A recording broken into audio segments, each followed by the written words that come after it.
નમસ્કાર વિદ્યાર્થીઓ, ધોરણ 10ના પ્રકરણ 13 આપણું પર્યાવરણના વન શોટ વિડીયો લેક્ચરમાં આપ સૌનું સ્વાગત છે. આજના લેક્ચરની અંદર આપણે ધોરણ 10નું પ્રકરણ નંબર 13 જેને આપણે આપણું પર્યાવરણના નામથી ઓળખીએ છીએ એને આજે આપણે ભણવાનું છે. આપણા પર્યાવરણ નામના ચેપ્ટરની અંદર મુખ્યત્વે બે ટોપિક છે. એક છે નિવસન તંત્ર, એની અંદર જોવા મળશે આહાર જાળ, આહાર શૃંખલાઓ. ત્યાર પછી આપણે ભણવાનું છે ઓઝોન સ્તર તરીકેની વૈશ્વિક સમસ્યા. તો આપણું પર્યાવરણ શું છે, નિવસન તંત્ર શું છે, એના વિશે ભણવાનું છે. આમ તો એવું બધા જાણો છો કે આપણું પર્યાવરણ કોને કહેવાય? આપણી આસપાસનું જેટલું પણ આવરણ છે એને આપણે પર્યાવરણ કહીએ છીએ. સાચી પણ વાત છે કે આપણી આસપાસનું આવરણ છે એને કહેવાય પર્યાવરણ. પણ આ શબ્દ તમારી માટે નવો છે. નિવસન તંત્ર તમારી માટે નવો છે.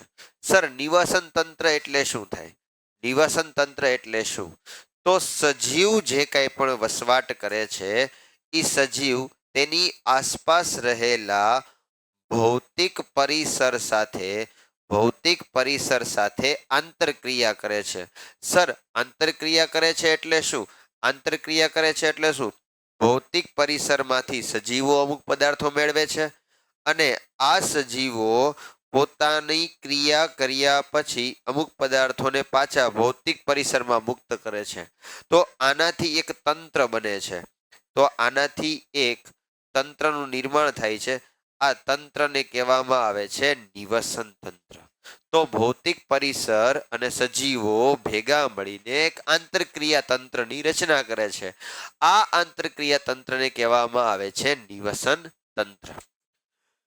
તો જોઈએ નિવસન તંત્ર શું છે.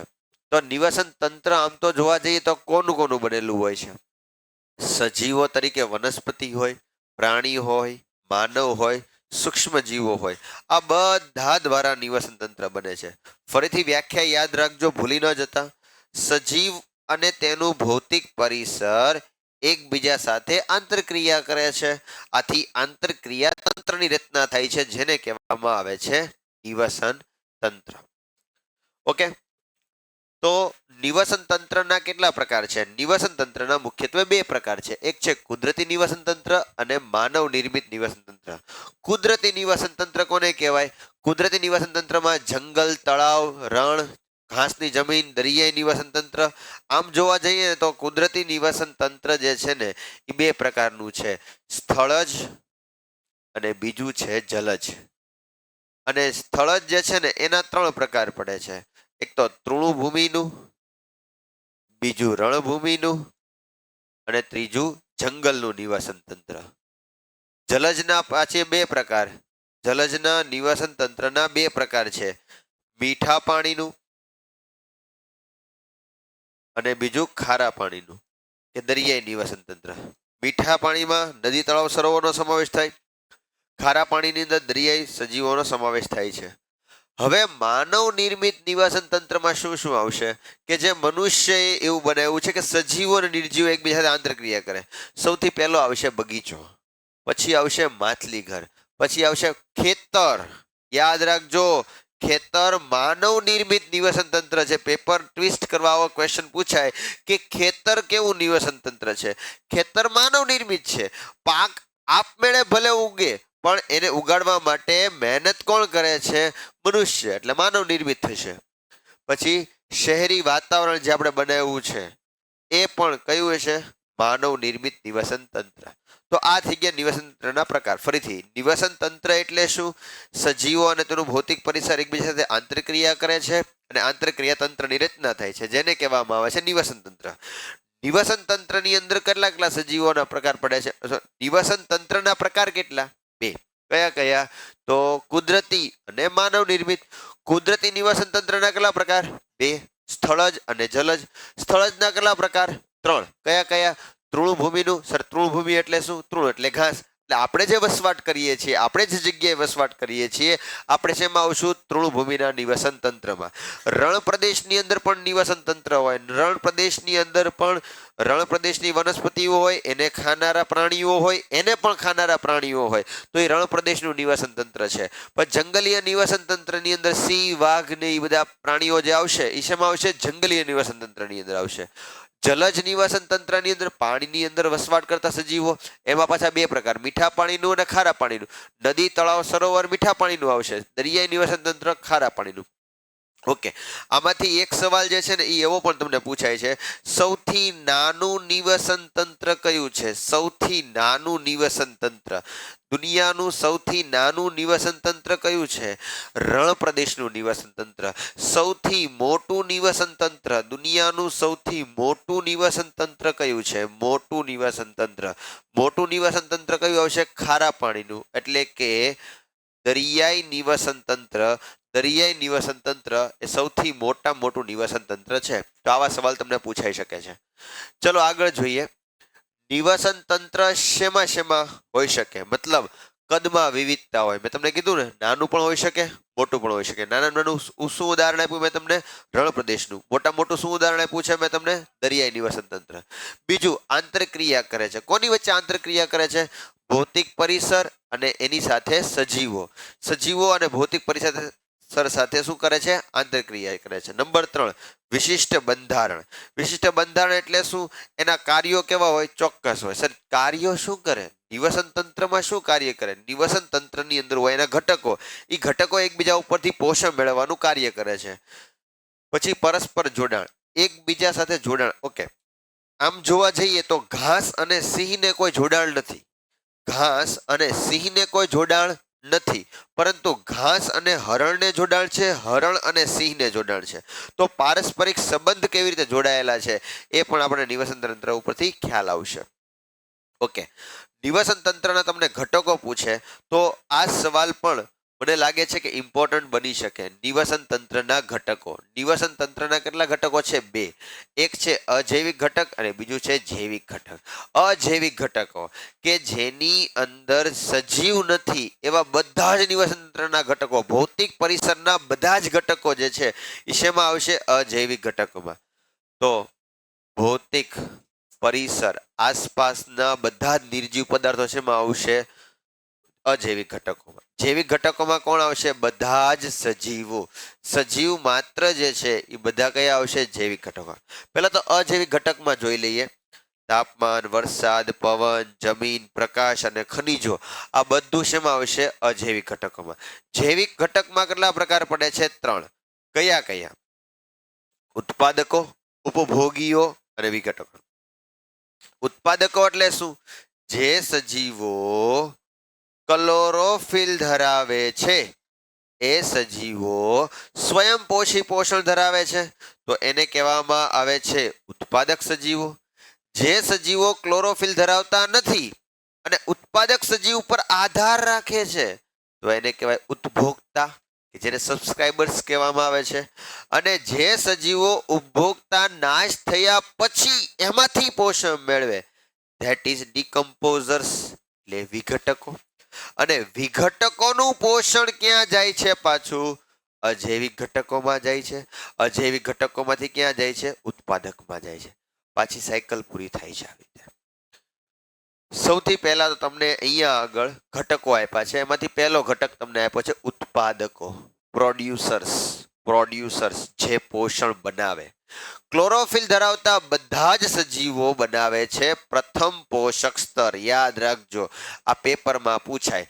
પ્રથમ પોષક સ્તર યાદ રાખજો, પ્રથમ પોષક સ્તર. ઓકે, એટલે આપણે આમાં લખી જ નાખીએ. સૌથી પહેલી વાત લખી નાખીએ. ઓકે, પ્રથમ પોષક સ્તર. પછી બીજું દ્વિતીય પોષક સ્તર. આ યાદ રાખશો એટલે સમજવું સહેલું થઈ જશે. તૃતીય પોષક સ્તર, ચતુર્થ પોષક સ્તર. ઓકે, પ્રથમ પોષક સ્તર એને કહેવાય ઉત્પાદક. દ્વિતીય પોષક સ્તર એને કહેવાય પ્રાથમિક ઉપભોગી. યાદ રાખજો, દ્વિતીય પોષક સ્તરમાં આવશે પ્રાથમિક ઉપભોગી, તૃતીય પોષક સ્તરમાં આવશે દ્વિતીય ઉપભોગી. ચતુર્થ પોષક સ્તરમાં આવશે તૃતીય ઉપભોગી. ઓકે, મેં તમને શું કીધું? ઉપભોગી એટલે એવા પ્રાણીઓ કે જે ક્લોરોફિલ ધરાવતા નથી, બીજા સજીવ ઉપર આધાર રાખે છે. ફોર એક્ઝામ્પલ, ઘાસ છે એ ઉત્પાદકમાં આવશે. એને ખાશે તીડ. કોણ ખાશે? તીડ એટલે તીતી ઘોડો. એને કોણ ખાશે? સાપ. એને કોણ ખાશે? સાપ. કદાચ સાપ નો ખાય, દેડકો ખાય, તો દેડકાને કોણ ખાશે? સાપ. અને સાપની પછી કોણ આવશે? બાજ. કોણ આવશે? બાજ. તો આવી રીતે નિવસન તંત્ર કાર્ય કરે છે. સમજો ફરીથી, પ્રાથમિક પોષક સ્તર એટલે ઉત્પાદક, જે ક્લોરોફિલ ધરાવે છે, ઘાસ. દ્વિતીય પોષક સ્તર પ્રાથમિક ઉપભોગી, તીડ. તૃતીય પોષક સ્તર દ્વિતીય ઉપભોગી, સાપ કે દેડકો. જો તીડને સાપ ખાશે તો તૃતીય પોષક સ્તર દ્વિતીય ઉપભોગી તરીકે કોણ આવશે? સાપ. પણ સાપ પહેલા જો તીડને દેડકો ખાઈ ગયો તો અહીંયા દેડકો તૃતીય પોષક સ્તર અને સાપ કયું આવશે? ચતુર્થ પોષક સ્તર. આવું તમને ચેઇન યાદ રહેવી જોઈએ. ઓકે, તો ઉત્પાદક સજીવની અંદર આપણે ભણતા હતા કે ઉત્પાદક સજીવની અંદર શું શું હોવું જોઈએ? તો પેલા લીલી વનસ્પતિ આવશે, પ્રકાશ સંશ્લેષી બેક્ટેરિયા, એવા પણ બેક્ટેરિયા હોય કે જે ક્લોરોફિલ ધરાવતા હોય, અને વિવિધ પ્રકારની આ ઉદાહરણ છે. પછી છે ઉપભોગીઓ. ઉપભોગીઓ એટલે સબસ્ક્રાઇબર, મેં તમને કીધું એમ. હવે ઉપભોગીઓ છે ને એ એક પ્રકારના હોય, ઘણા બધા પ્રકારના હોય. એમાં છે શાકાહારી, મિશ્રાહારી, માંસાહારી અને ઉચ્ચ માંસાહારી. સર કેમ એવી રીતનું છે? જો સમજાવું. જે પ્રથમ કક્ષાના ઉપભોગીઓ છે એ આવશે દ્વિતીય પોષક સ્તરમાં.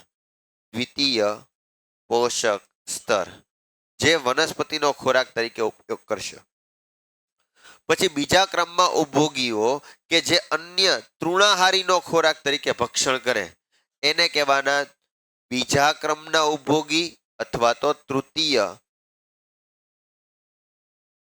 પોષક સ્તર. મને વિચાર કરીને કહો તો આ તૃતીય પોષક સ્તર માંસાહારી હશે કે શાકાહારી હશે? ઓબ્વિયસ વાત છે, માંસાહારી છે. ઓકે, એમાં જ એક પ્રકાર તમને આપ્યો છે મિશ્રાહારી. તો સર મિશ્રાહારીને શેમાં લેવો? હવે તમારે એના ઉપર આધાર રાખશે કે જો દ્વિતીય પોષક સ્તર પછી મિશ્રાહારી આવે તો મિશ્રાહારીને તૃતીય પોષક સ્તર લેવાનું, અને એની પહેલા જો બીજો માંસાહારી આવી જાય તો આપણે એને તૃતીય પોષક સ્તર તરીકે લેવાનું. અને છેલ્લો પ્રકાર છે ઉચ્ચ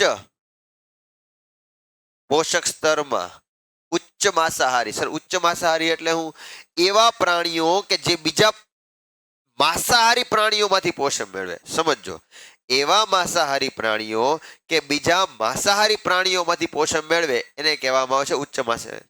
ઉદાહરણ તરીકે બાસ. બાસ કોને ખાશે? સાપને ખાશે, અળસિયા ખાશે. એ પોતે કેવા છે? માંસાહારી છે. તો એટલા માટે સિંહ, વાઘ જે છે એ ઉચ્ચ માંસાહારીમાં આવશે. તો સર ઉચ્ચ માંસાહારી એટલે ફાયદો થાય ને? ના, હંમેશા પોષણ ઘટતું જાય. એટલે એમાં ભાગમાં પોષણ કેવું આવશે? ઓછું આવશે. જોઈએ હવે તમને જે ફોટોગ્રાફ જે છે ને એ ફોટોગ્રાફ કામ વિચિત્ર દેખાતો હશે. બે પ્રકારના ઘટકો દેખાય છે. એક છે પરોપજીવી અને બીજું છે વિઘટકો. આ દેડકો પરોપજીવી નથી, સમજજો. દેડકા જેવું પ્રાણી તમને દેખાય છે એ પરોપજીવી નહીં. એની ઉપર જેટલા પણ પ્રાણીઓ છે ને આ બધા, એ બધા પરોપજીવી છે. કોઈ પણ સજીવ સાથે બીજો સજીવ ગાઢ સંપર્કમાં રહીને એમાંથી પોષણ મેળવે ને તો એને શું કહેવાય? પરોપજીવી, પેરેસાઇટ્સ કહેવાય. અને બીજું જે છે વિઘટકો. વિઘટકો શું કરે? મૃત કે સડતા પદાર્થો. સાંભળજો, આ મૃત કે સડતા પદાર્થો હોય ને એમાંથી પોષણ મેળવે. જો ઉદાહરણ તરીકે અહીંયા આગળ સફરજન છે, તો સફરજન ખાધા પછીનું પડ્યું છે તો એનું વિઘટન થાય છે. એના ઉપર ઘણા બધા બેક્ટેરિયા હોય, ઘણા બધા ફંગી હોય, બીજા બેક્ટેરિયા એના ઉપર દાંત કાઢે છે. જો સ્માઇલી કરે છે, હા મજા આવી ગઈ ધુબાકા કરવાની. એ મરી ગયેલા મૃત પદાર્થોમાંથી પોષણ મેળવે તો એને કહેવામાં આવે છે વિઘટકો. બાયોડિગ્રેડ, કે જે એને વિઘટન કરે છે. પછી આહાર શૃંખલાની અંદર તમને એક આહાર શૃંખલા આપી છે. આહાર શૃંખલાની વ્યાખ્યા અગત્યની છે. નિવસન તંત્રના સજીવો તેમની ખોરાકની જરૂરિયાત માટે પરસ્પર એકબીજા ઉપર આધાર રાખે છે. નિવાસન તંત્રના ઘટકો એની ખોરાકની જરૂરિયાત પૂરી કરવા માટે એકબીજા ઉપર આધાર રાખે છે. આ રીતે આધાર રાખતા જે રચના બને છે, જે શૃંખલા બને છે, એને કહેવાય આહાર શૃંખલા. હવે તમને એક આહાર શૃંખલા આપી છે: ઘાસ, તીડ, દેડકો અને સાપ. ઘાસ, તીડ, દેડકો અને સાપ એક આહાર શૃંખલા આપી છે. બીજી આહાર શૃંખલા અહીંયા આગળ આપી છે કે ભાઈ એક છોડ છે, એના ઉપર આવી રીતના એક અળસિયા જેવું પ્રાણી જાય છે. એને કોણ ખાય? પક્ષી ખાઈ જાય. પક્ષીને પાછું સર પક્ષીને શિયાળ કેમ ખાઈ જાય છે? પક્ષી ડાળ ઉપર બેઠું હોય, એનું ધ્યાન ન હોય તો શિયાળ ખાઈ શકે. એક વસ્તુ યાદ રાખજો, આ તમારે યાદ રાખવાનું છે ફૂડ વેબમાં. આહાર ઝાળ જ્યારે ભણશો ને ત્યારે તમને ખબર પડશે કે કોઈ પણ પ્રાણી કોઈ પણનું ભક્ષણ કરી શકે છે. તમારે એરો ક્યાંથી ક્યાં જાય છે જોજો. અહીંયા આગળથી એરો આમ આપ્યો છે, ખરેખર પોષક સ્તરમાં એરો આમ ઉપર જશે. આ બધામાં એરો ઉપર જશે. જો આમ એરો કઈ બાજુ જશે? ઉપરની બાજુ, કારણ કે આનું પોષણ જે છે એ ઉપરની બાજુ જતું હોય છે, એટલા માટે. તો એક આહાર શૃંખલા એટલે શું? નિવાસન તંત્રમાં સજીવો પોતાની પોષણની જરૂરિયાત માટે બીજા સજીવો પર આધાર રાખે છે. આથી એક ક્રમ નક્કી થાય છે, આથી શૃંખલા બને છે. આ શૃંખલાને કહેવાય આહાર શૃંખલા. મોસ્ટ આઈએમપી સવાલ છે આહાર શૃંખલાનો. હવે આહાર શૃંખલા તમને આપી છે, કેટલા ક્યાં ક્યાં જગ્યાની હોય? ત્રણની ઉદાહરણ આપી છે. ઉદાહરણ તરીકે જંગલમાં પણ આહાર શૃંખલા હોય. ઉદાહરણ શું છે? વૃક્ષો, હરણ અને વાઘ. વૃક્ષો શું થશે? ઉત્પાદક થશે. હરણ અને વાઘ શું થશે? એના વિઘટકો, સોરી ઉપભોગીઓ. તૃણભૂમિ એટલે આપણે જ્યાં વસવાટ કરીએ છીએ ત્યાં. ઉદાહરણ તરીકે ઘાસ, ખરગોશ એટલે સસલું, એને કોણ ખાશે? શિયાળ. તો ઘાસ કેવું થશે? ઘાસ થશે ઉત્પાદક. ઘાસ થશે ઉત્પાદક. અને ખરગોશ એટલે કે સસલું અને શિયાળ, આ બે કેવા થશે? ઉપભોગીઓ. તળાવમાં શેવાળ એટલે લીલ. એમાંથી કોણ પોષણ મેળવશે? નાની માછલી. નાની માછલીમાંથી મોટી માછલી. તો એ બંને શું થશે? ઉપભોગીઓ થશે. હવે છે આહાર ઝાળ. આહાર ઝાળની વ્યાખ્યા એમ દેવાની: વ્યવહારમાં આહાર શૃંખલાના સંબંધો રેખીય ન રહેતા ફેલાઈ જાય છે. સમજો, વ્યવહારમાં આહાર સંબંધો રેખીય ન રહેતા શાખિત રહે છે. આથી એક ગૂંથાયેલી રચના બને છે, જેને કહેવાય આહાર ઝાળ. એને શું કહેવાય? આહાર ઝાળ. હવે આહાર ઝાળ બનાવતી વખતે તમારે ખાલી એટલું યાદ રાખવાનું છે કે એક સજીવમાંથી એક કરતા બે એરા તમારે કાઢવાના છે, તો તમારી આહાર ઝાળ સાચી. જો અહીંયા આગળ તમને પ્રોડ્યુસર્સ આપ્યા છે. પ્રોડ્યુસર્સ એટલે કે ઉત્પાદકો. હવે ઉત્પાદકોને કોણ ખાશે? ઉત્પાદકોને ખાશે આ બધા પ્રાણીઓ. હવે આ બધા પ્રાણીઓને બીજા પ્રાણીઓ પણ ખાઈ શકે છે, અને આ પ્રાણીઓમાંથી આમ પણ પોષણ આવી શકે છે. સર એમ નહીં, કંઈક તમે બનાવીને બતાવો તો તમને કંઈક ખબર પડશે. જો અહીંયા ધ્યાન રાખો, તમને એક આહાર શૃંખલા જે છે એ બનાવી દઈએ એટલે આહાર ઝાડ ઉપરથી ખબર પડે. જો સૌથી પહેલા તો અહીંયા ઉત્પાદક સજીવ લઈ લેવાનો. ઉત્પાદક એટલે કે ઘાસ અથવા તો વૃક્ષ. એને કોણ ખાશે? એને ધારો કે તીડ ખાશે, એને ખાશે હરણ, અને એને ખાશે સસલું. ક્લિયર છે? ઓકે. તીડને કોણ ખાશે? તીડને ખાશે દેડકો. તીડને કોણ ખાશે? દેડકો. હરણને કોણ ખાશે? ધારો કે શિયાળ ખાય. કોણ ખાય? શિયાળ. અને સસલું છે, સસલુંને ધારો કે રીંછ ખાઈ ગયું. કોણ ખાઈ ગયું? રીંછ. હવે સમજો, જરૂરી નથી કે શિયાળ હરણને જ ખાય, તીડને પણ ખાય છે. એમ દેડકો, જો એક વસ્તુ યાદ રાખજો, દેડકો કોઈ દી હરણને ન ખાય. દેડકો કોઈ દી હરણને ખાય નહીં. હા, પણ સસલું છે એ શિયાળ ખાઈ શકે. ઓકે. દેડકાને કોણ ખાય? સાપ. કોણ ખાય? સાપ.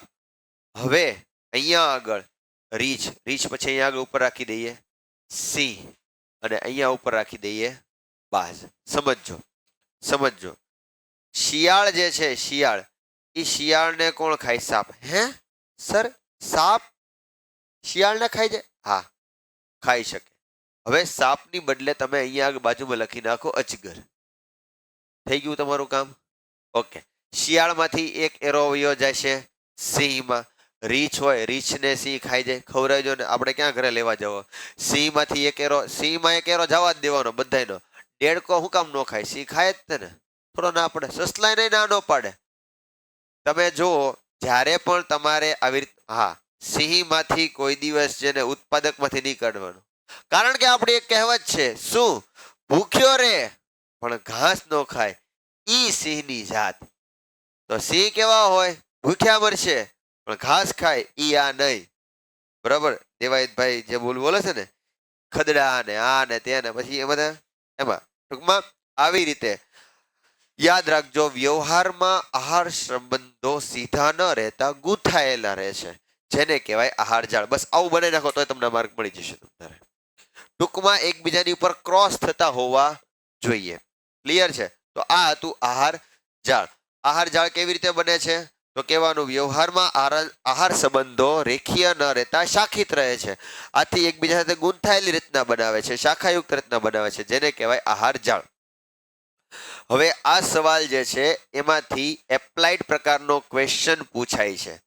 આવા સવાલમાંથી શક્તિ પ્રવાહ, શક્તિ પ્રવાહ, શક્તિ પ્રવાહ, કોને કેટલો ફાયદો થાય, કોને કેટલો ફાયદો થાય, એને કહેવાય ઉર્જાનો પ્રવાહ. ઉદાહરણ તરીકે સૂર્યપ્રકાશ. સૂર્યપ્રકાશ સ્વયંપોષી, વિષમપોષી અને વિઘટકો.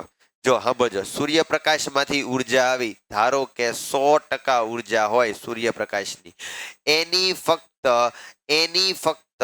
1% ઉર્જા શેમાં આવશે? સ્વયંપોષીમાં. એની ફક્ત 10% ઉર્જા શેમાં આવશે? વિષમપોષીમાં. એની ફક્ત 10% જે છે એ વિઘટકોમાં જશે. જો અહીંયા ઉત્પાદકો ને ઉત્પાદકોમાંથી ઉપભોગીમાં ગઈ ને તો એની પાછી 10% થઈ જશે. એટલે કેવી રીતે? આ વિષમપોષી છે. વિષમપોષી એટલે શું? જેની આગળ ક્લોરોફિલ નથી. વિષમપોષીમાં કયા કયા આવશે? પ્રાથમિક કક્ષાના આવશે, દ્વિતીય કક્ષાના આવશે, તૃતીય કક્ષાના આવશે, ચતુર્થ કક્ષાના આવશે. તો આમાંથી આમાં જાય તો 10% ગઈ, આમાંથી આમાં પણ 10% ગઈ, આમાંથી આમાં પણ 10%, આમાંથી આમાં પણ 10%, આમાંથી આમાં જશે પાછી કેટલી થશે? 10%. એમ નહીં સર, સર ઉદાહરણ પ્લીઝ પ્લીઝ સર. જો હું એમ કહું છું કે સૂર્યમાંથી 1 2 3 4 5 6 7 જૂલ ઉર્જા આવી. કેટલી થાય? 5 લાખ, 10 લાખ, કરોડ. 10 કલોલ નથી, 1 કલોલ છે. ચલો 1 કરોડ ઉર્જા આવી. એના 1%, એના 1% કેટલા મીંડા છે? 2, 5 ને 2 7. 7 મીંડામાંથી 5 મીંડા, એટલે કે 1 લાખ જૂલ ઉર્જા જ કોનામાં આવે? વનસ્પતિમાં. બાકીની બધી વ્યય થઈ જાય. 1 લાખ જૂલ ઉર્જામાંથી જ્યારે ઉપભોગીમાં આવે, મતલબ અહીંયા આગળ ઘાસ છે, ઈ ઘાસ છે, ઈ ઉદાહરણ તરીકે તીડ ખાય તો તીડમાં કેટલી ઉર્જા જશે? તીડમાં જશે ફક્ત 10,000 જૂલ. ઓકે, તીડને કોણ ખાશે? તીડને ખાશે દેડકો. તો દેડકામાં કેટલી ગઈ? ફક્ત 1,000 જૂલ. આખે આખું તીડ ખાઈ જાય ને તોય તે આપણે એમ જ સમજવાનું કેટલી ટકા ઉર્જા રહેશે? ખાલી 10% જ રહી હશે. ઓકે, દેડકાને કોણ ખાશે? સાપ. એમાં કેટલી જશે? 100 જૂલ. એને કોણ ખાશે? બાજ. બાજમાં કેટલી છે? 10 જૂલ. બાજને કોણ ખાશે? વિઘટકો એટલે વાયરસ, બેક્ટેરિયા. 1 જૂલ. આવી હતી કેટલી? બોલો, 1 કલોલ. એમાંથી ગઈ કેટલી? 1 જૂલ. એટલા માટે ઉચ્ચ કક્ષાના જે માંસાહારીઓ હોય એને ઉર્જા ઓછી મળે. એટલા માટે પ્રાથમિક કક્ષાના ઉપભોગીઓની સંખ્યા વધુ હોય અને ઉચ્ચ કક્ષાના ઉપભોગીઓની સંખ્યા ઓછી હોય. યાદ રાખજો. અહીંયા આગળ દરેક વિદ્યાર્થી જે ભૂલ કરે છે ને એ આ ભૂલ કરે છે. સૂર્યમાંથી સ્વયંપોષીમાં જે ઉર્જા મળે એ only 1% of total energy of sunlight હોય. એટલે શું? ખાલી 1% જ ઉર્જા જે છે, 1% જ ઉર્જા જે છે એ સ્વયંપોષી આગળ આવે છે. કોની? સૂર્યપ્રકાશની. કેટલા ટકા? 1%. પછી આગળ 10% જાય છે. પણ સૂર્યમાંથી આવે ત્યારે પ્રકાશ સંશ્લેષણ માટે વનસ્પતિને કેટલી ઉર્જા મળે છે? ઓનલી 1%. આ ભૂલાય નહીં. આમાં તમને ટ્વિસ્ટ કરવા માટે ક્વેશ્ચન પૂછાય અને ઘણા બધા ક્વેશ્ચન આમાંથી બનાવી શકે. એક આહાર જાળ આપી દીધી હોય, એમ કીધું હોય કે સૂર્યમાંથી એટલી ઉર્જા મળે છે, તો ત્રીજી પોષક સ્તરમાં કેટલી ઉર્જા વધશે. તો આ રીતે કેલ્ક્યુલેશન આપણે કરવાનું. પહેલા 2 મીંડા કાઢી નાખવાના, પછી 1 મીંડું કાઢતી જવું 10-10%. ઉર્જાનો પ્રવાહ મેં તમને પહેલા કીધું ને કે સૂર્યમાંથી કેટલી મળે છે, ઓનલી 1%. પછી આગળ કેટલી મળશે, 10-10%. પછી આપે છે ઉર્જાનો પ્રવાહ. ઉર્જાનો પ્રવાહ કેવો હોય? હવે જો અહીંયા આગળ મેં તમને આખું ઉદાહરણ આપ્યું. તીડમાંથી ઉર્જા શેમાં જાય છે, દેડકામાં. દેડકામાંથી ઉર્જા સાપમાં. સાપમાંથી ઉર્જા બાજમાં. કોઈ દિવસ બાજમાંથી ઉર્જા સાપમાં ન જાય, કારણ કે સાપ કોઈ દી બાજને નહીં ખાય. એવી જ રીતે દેડકાની ઉર્જા કોઈ દી તીડમાં નહીં જાય, તીડની ઉર્જા કોઈ દી ઘાસમાં નહીં જાય. શક્તિનો પ્રવાહ હંમેશા કેવો હોય છે, એક માર્ગીય જ હોય છે. એક જ દિશામાં શક્તિનું વહન થાય છે. શેમાં વહન થાય છે, એક જ દિશામાં. કોઈ દી વનસ્પતિમાંથી સૂર્યમાં પાછી ઉર્જા જતી નથી. અને ઉર્જા જાય તોય તે ક્રમશઃ કેવી જાય, ઘટતી જાય. કોઈ દિવસ એક પોષક સ્તરમાંથી બધી ઉર્જા આગળના પોષક સ્તરમાં ન જાય. સર જાતી કેમ નહીં હોય? તીડને આખો દેડકો ખાઈ જાય તો ઉર્જા ગઈ ક્યાં આગળ? ઉર્જા ગઈ ક્યાં આગળ? ઈ ગઈ ઉષ્મા સ્વરૂપે, ઈ ગઈ તીડની વૃદ્ધિમાં, ઈ ગઈ ઉર્જા તીડને ઘાસને ખોરાક મેળવવામાં. આ બધી ઉર્જા વ્યય થાય તો એનો સરવાળો 90% જેવો એપ્રોક્સિમેટલી આવે. આપણે કેટલા ટકા લઈ લઈએ છીએ, 90%. એટલે આગળ કેટલા ઉર્જા મળે છે, ઓનલી 10% મળે. કેટલી ઉર્જા મળે, ખાલી 10% ઉર્જા મળે. હવે આ સવાલ વિદ્યાર્થીઓ માટે, પેપર માટે બહુ મોસ્ટ આઈએમપી છે. જૈવિક વિશાલન બોર્ડમાં પૂછાઈ ગયેલો બહુ ફેમસ સવાલ છે. જૈવિક વિશાલન એટલે શું? ખેતરમાં જંતુનાશકો કે ફર્ટિલાઇઝરનો ઉપયોગ વધારે કરવામાં આવે તો નીચી કક્ષામાં રહેલા સજીવો કરતા ઊંચી કક્ષામાં રહેલા સજીવોની અંદર એની સાંદ્રતા વધી જાય છે. સર એટલે શું? જો સમજો, ખેડૂતો ખેતરમાં પાકને બચાવવા માટે ફર્ટિલાઇઝરો અને જંતુનાશકોનો છંટકાવ કરે છે. એ જંતુનાશકો પાણીમાં ભરે છે અને પાણીમાંથી મૂળમાંથી છોડમાંથી એના ફળમાં. હવે એ ફળ કોણ ખાશે? તૃણાહારીઓ. ઈ કોણ ખાશે? મિશ્રાહારીઓ. ઈ કોણ ખાશે? માંસાહારીઓ. તો ક્રમશઃ ઈ ઘટકો ઉપરની કક્ષામાં વધતા જાય, એની સાંદ્રતા વધતી જાય. અને ઉપરની કક્ષામાં આહાર શૃંખલામાં સૌથી ઉપરની બાજુએ કોણ છે? મનુષ્ય. તો મનુષ્યની અંદર આ બધા પદાર્થોનું પ્રમાણ વધી જાય. બીજું, આ બધા પદાર્થો કેવા હોય? Non biodegradable. સર એટલે શું? નોન બાયોડિગ્રેડેબલ એટલે શું? અવિઘટનીય. જૈવ અવિઘટનીય પદાર્થો જે છે એનું પ્રમાણ આપણા શરીરમાં વધતું જાય છે, જેને કહેવામાં આવે છે જૈવિક વિશાલન. એક વસ્તુ યાદ રાખજો, નીચેના પોષક સ્તરમાં એની સાંદ્રતા કેવી હોય? ઓછી. માછલીની અંદર જૈવ અવિઘટનીય પદાર્થોનું પ્રમાણ ઓછું હોય. માછલીને ખાનારા પ્રાણીઓમાં જૈવ અવિઘટનીય પદાર્થોનું પ્રમાણ કેવું હોય છે? વધારે હોય છે. તો સર આ પ્રમાણ વધે તો શું થાય? ઈ પદાર્થ વધે તો તકલીફ ઈ છે કે ઈ પદાર્થનું નિકાલે નથી થતો અને ઈ પદાર્થો આપણા શરીરમાં ઝેરી અસર કરશે. એટલા માટે આ બધા પદાર્થોને આપણે શું કહીએ છીએ? જૈવ અવિઘટનીય પદાર્થો. અને આ ઘટના બને એને શું કહેવાય? જૈવિક વિશાલન. પેપરમાં પૂછાઈ શકે એવી શક્યતા ખૂબ વધારે, જૈવિક વિશાલન. તો જો આપણને ઉદાહરણ આપ્યું છે કે ભાઈ ક્યાંથી કેવી રીતે પ્રવેશે. કૃષિના ઉપયોગમાં કરો, એમાંથી પાણીમાં જાય, પાણીમાંથી વનસ્પતિમાં, અને વનસ્પતિમાંથી આગળના પ્રાણીઓમાં પ્રવેશે. જો તમને આખી સાયકલ આપી છે. જો છોડમાંથી આ બધા પદાર્થો આમ ગયા. ટૂંકમાં એવી રીતે આગળ વહન પામે. આમાંથી પણ જઈ શકે. જો આમ એરો આવી રીતે પણ જઈ શકે. હવે પર્યાવરણીય સમસ્યાઓ. પર્યાવરણીય સમસ્યા પણ કેવી સમસ્યા? વૈશ્વિક સમસ્યા. પર્યાવરણને લગતી સમસ્યા પણ કેવી સમસ્યા? વૈશ્વિક સમસ્યા. તમારી બુકમાં 2 સમસ્યાઓ આપી છે. એક ઓઝોન સ્તર અને બીજું આપ્યું છે કચરો. ઓઝોન એટલે શું? એક વસ્તુ યાદ રાખજો, 3 પરમાણવીય ઓક્સિજન પરમાણુને ઓઝોન કહેવાય. 3 પરમાણ્વીય ઓક્સિજનના અણુને કહેવાય ઓઝોન. કેવી રીતે બનતું હશે? પહેલા ઓક્સિજન વાયુ હોય, એના ઉપર પારજાંબલી કિરણો પડે, એટલે 2 ઓક્સિજનમાં એનું શું થાય? વિભાજન. આ વિભાજન પામેલો ઓક્સિજન પરમાણુ બીજા ઓક્સિજનના અણુ સાથે જોડાઈને શું બનાવે? O3. O3 બોલે તો શું બનાવે છે? ઓઝોન. આ એક ધીમી પ્રક્રિયા છે. 2 વખત પ્રક્રિયા થાય ત્યારે શું બને છે? ઓઝોન. અને પાછું સાંભળવા જેવી વાત શું છે? ઓઝોન મનુષ્ય માટે હાનિકારક છે. હે, એ હાનિકારક હે સસુરા? હા, આપણે જો શ્વાસમાં ઓઝોન લીધો તો આપણને તકલીફ પડી જાય. આપણે ઓઝોન લેવા નથી તો સર ઓઝોન ભણાવો શું કામ? ઈ ઓઝોનનું જે લેયર બનશે, ઈ પારજાંબલી કિરણોનું પરાવર્તન કરશે.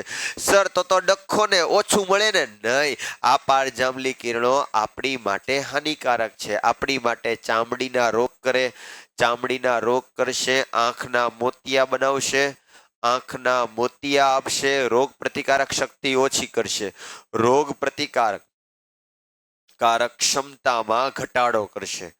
તો એટલા માટે આ પદાર્થો યુવી રેસ પારજાંબલી કિરણો આપણી ચામડી ઉપર પડવા જોઈએ નહીં. તો આ પારજાંબલી કિરણોથી બચવા માટે આ ઓઝોનનું લેયર આવેલું હોય. સર ક્યાં આવેલું હોય? પૃથ્વીની ઉપર પહેલા આવેલું હોય ટ્રોપોસ્ફિયર. સાંભળજો, પૃથ્વીની ઉપર સૌથી પહેલા શું આવેલું હોય? ટ્રોપોસ્ફિયર. મોટા ભાગના વાયુઓ, ઓક્સિજન, નાઇટ્રોજન, કાર્બન ડાયોક્સાઇડ, આ બધા વાયુઓ કેમાં હોય? ટ્રોપોસ્ફિયર. ટ્રોપોસ્ફિયરની ઉપર સ્ટ્રેટોસ્ફિયર સમજો. ટ્રોપોસ્ફિયરની ઉપર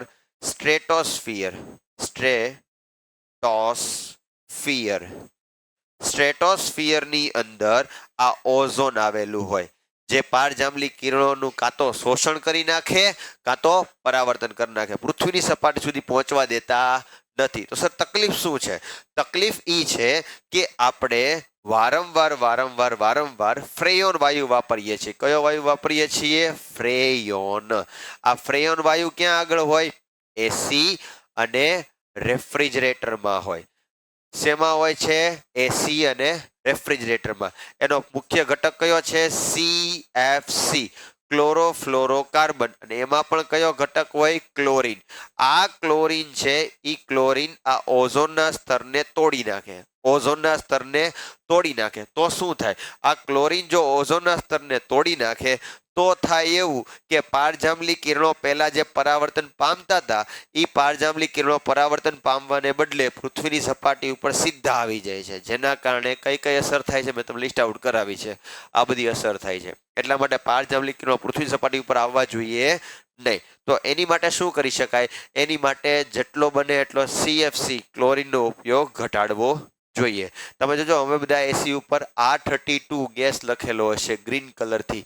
મતલબ આ એક એવો ગેસ છે કે ફ્રેયોન વાયુ છે જેની અંદર ક્લોરીન હોતો નથી. એસીના આઉટડોરમાં દેખાડેલું હોય, અંદર ઇન્ડોરમાં નહીં દેખાય. તો આવું દેખાય છે. ઓકે, ઓઝોનના સ્તરનો ઘટાડો ક્યારે જોવા મળે છે? ડેપ્લેશન એટલે ઘટાડો ક્યારે જોવા મળ્યો? 1980 થી ઘટાડો જોવા મળ્યો છે. અને આ ઘટાડો ત્વરિત છે. સર ત્વરિત છે એટલે શું કામ? એક ક્લોરીન પરમાણુમાંથી 1,00,000 ઓઝોન અણુનું વિઘટન થાય. 1,00,000 ઓઝોન અણુનું વિઘટન થાય. એક ક્લોરીન પરમાણુ ખાલી વાતાવરણમાં જાય તો 1,00,000 ઓઝોનને તોડી નાખે. ઓઝોનને તોડી નાખે એટલે શું? O3 માટે શું બની નાખે? O2 અને O3 હોય ને એ પારજાંબલી કિરણોને પકડી રાખે.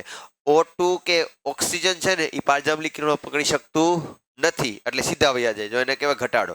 બીજું CFC જવાબદાર છે. CFC નું પૂરું નામ યાદ રાખજો, ક્લોરોફ્લોરો કાર્બન. UNEP આ નામ પેપરમાં પૂછે 1 માર્કમાં. United nation environment programme.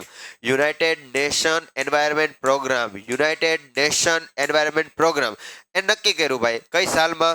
1987માં કે હવે આપણે CFC નું ઉત્પાદન નહીં કરીએ, ઘટાડશું. કારણ કે 1986માં એક રિપોર્ટ આવ્યો હતો કે જેમાં CFC ના કારણે જ ઓઝોનના ગાબડા પડે છે. તો એક કામ કરો, આપણે 1987 થી આપણે બધું બંધ કરી નાખીએ. કઈ નિર્ણય લેવાનો?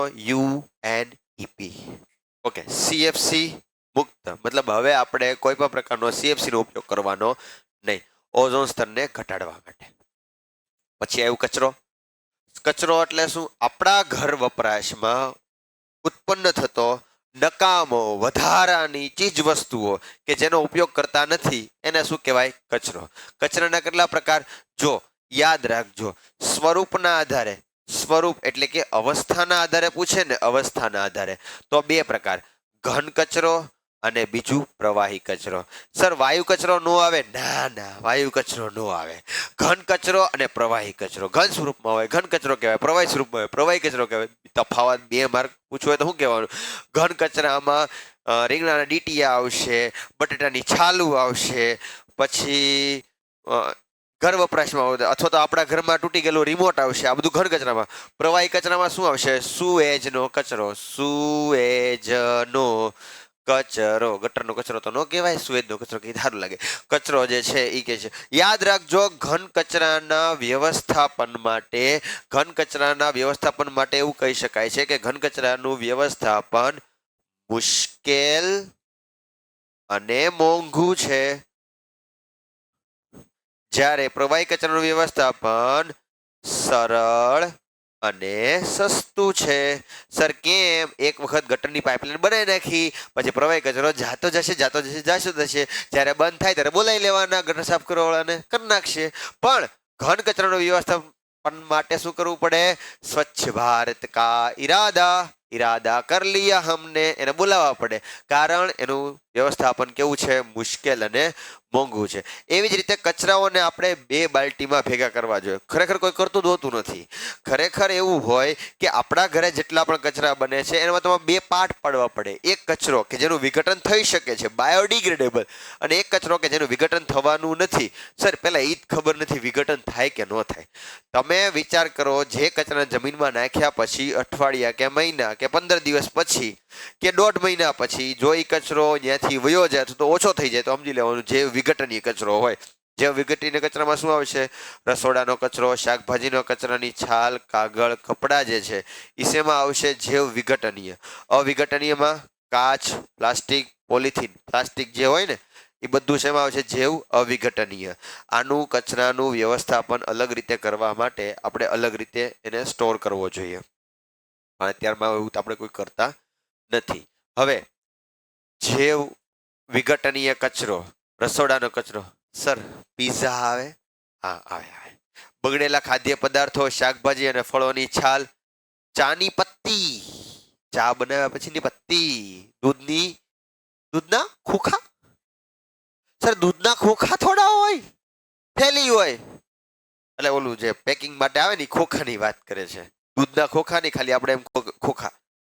કાગળ, નકામા કાગળ, ખાલી box, LT page, test page. સાહેબ એ તો બધું ફાટીને રસ્તામાં ઘા થઈ ગયું હોય. કપડા, જૂતા ફાટેલા શું કરવાના? દાન કરી દેવાના. પુણ્ય પણ થાય, મજા આવે. આ કચરાનો સૂક્ષ્મ વિઘટન પામીને પર્યાવરણમાં નુકસાન ન થાય ને એ રીતે ફેલાઈ જાય. કયા પદાર્થો? જૈવ વિઘટનીય, જેનું વિઘટન થઈ શકે. જૈવ અવિઘટનીય શું થાય? કે જે કચરાનું વિઘટન જૈવિક રીતે સૂક્ષ્મજીવો દ્વારા ન થાય. मैं कहीं नहीं जाने वाला, मैं यहाँ पे ही रहने वाला हूँ, मुझे यहाँ पे बहुत मजा आ रहा है. જો આ બધા કચરા તમે આમ નામ રાખો તો જમીનનું પ્રદૂષણ કરે, પાણીમાં નાખો તો પાણીનું પ્રદૂષણ કરે, ભડકો કરો વાતાવરણ હવાનું પ્રદૂષણ કરે. સાહેબ હવાનું પ્રદૂષણ થાય, હવાનો કચરો ન હોય? ના ના, હવાનો કચરો ન હોય. એ વયો જાય, ખબર ન રહે. ઉદાહરણ, કાચ, પ્લાસ્ટિક, પોલિથીન, ધાતુઓ છે ને જૈવ વિઘટનીય નથી, જૈવ અવિઘટનીય છે. પર્યાવરણ પર અસર શું થાય? લાંબો સમય સુધી ટકી રહે અને બીજા સજીવોને નુકસાનકારક થાય. હવે ત્યાં આગળ પાણી ખાબોચિયા ભરાય ને મચ્છરનો ઉપદ્રવ થાય ને પછી માંદા પડે ને એ બધું જે થાય એ જૈવિક અવિઘટનીય કારણે થાય. હવે નિકાલ શું કરવાનું? સમસ્યા જો નિકાલ ન કરો તો જૈવિક વિશાલન થવાનું છે, પર્યાવરણ પ્રદૂષણ થવાનું છે, ભૂમિનું પ્રદૂષણ થવાનું છે, નિવસન તંત્રમાં અસંતુલન આવે. સાહેબ એનાથી હું અસંતુલન થઈ જાય. હવે તમે જો કચરો ભેગો કરવાના, બરોબર, તો ત્યાં આગળ મચ્છર માખી થવાનું, રોગચાળો ફાટવાનો, માણસો ટપાટપ મરવાના. એટલે એમ આપણે શું કરવાનું? કચરાના નિકાલ માટે જો ઘટાડો કરવાનો. કચરાનું ઉત્પાદન ઘટાડવાનું. સાહેબ ઈ કેમ ઘટે? ગાંધી બાપુએ કીધું કે એક ડોલ પાણીને બદલે એક લોટા પાણીમાં નાવાનું. પણ આપણે એવું નહીં કરવાનું કે ગાંધી બાપુની ટાઈલ હતી, વાળ નહોતા, આપણે છે ખાતર. યાદ રાખજો, જૈવિક કચરાને જમીનમાં દાટી દો, અઠવાડિયા 15 દિવસ પછી એમાંથી બની જાય ખાતર, ઓર્ગેનિક ખેતી બને. નંબર 2, પુનઃ ચક્રીયકરણ. જે વસ્તુ તમારા ઘરે તૂટી ગયેલી છે, નવી લાવવાની છે, જૂની વસ્તુમાંથી વેસ્ટમાંથી બેસ્ટ બનાવો. સાહેબ એવો ટાઈમ નથી. પુનઃ ઉપયોગ. સર પુનઃ ઉપયોગ એટલે શું? એક વખત ઉપયોગ કર્યા પછી બીજી વખત ઉપયોગ. સાહેબ ઈ રાણો ન કરે. એક વખત થઈ જાય પછી ઘા કર્યો તો ઘા. પછી તમે બધા આને ઓળખો છો. આપણી જવાબદારીઓ. મારી જવાબદારી શું છે? વ્યક્તિગત જવાબદારી શું છે? પ્લાસ્ટિકનો ઉપયોગ ઘટાડવાનો, ઘરેથી થેલી લઈને જવાનું, શાકવાળા બેન આગળ જબલું નહીં માગવાનું, જૈવિક કચરાનો ખાતરમાં ફેરવવાનું. આપણા ઘરે જૈવિક કચરો જે બને એમાંથી શું બનાવી નાખવાનો? ખાતર. સાહેબ ખાતર આપણે શું કરવું ખેતીવાડીમાં? તો જ્યાં ખાતર બનતું હોય ત્યાં દઈ આવવાનું. પુનઃ ચક્રીયકરણ. સર પુનઃ ચક્રીયકરણ એટલે રિસાયકલ એટલે શું? તમારા ઘરે પ્લાસ્ટિકની ચેર તૂટી ગઈ હોય અથવા તમે જ્યાં ભણવા જાઓ છો ત્યાં સાહેબની ચેર તમે તોડી નાખી હોય, તો એ તોડી નાખેલી ચેર તમારે ઘરે લઈ જવાની, ભંગારવાળાને આપી દેવાની, ભંગારવાળાના પૈસા ભેગા થાય અને પોતાના પૈસા ભેગા કરી સાહેબને એક નવી ચેર આપી દેવાની. પુનઃ ચક્રીકરણ. બીજું પુનઃ ઉપયોગ. એક વખત ઉપયોગ થઈ ગયા પછી બીજી વખત ઉપયોગ કરો. ભાઈ સાહેબ ઈ વળી શું કરું? આપણી આગળ જે પેજ છે એક બાજુ લખ્યા પછી બીજી બાજુ જગ્યા ખાલી હોય ત્યાં પુનઃ ઉપયોગ કરો, એમ કહેવા માંગે છે. પર્યાવરણ વિશે જાગૃતિ. પર્યાવરણ છે તો આપણે છીએ, પર્યાવરણમાંથી એટલું બધું મળે છે, તો મારે કંઈક કરવું પડશે, આવું વિચારો. હવે અહીંયા સુધી આપણે રાખીએ. આ હતું ચેપ્ટર નંબર 13. અસ્તુ.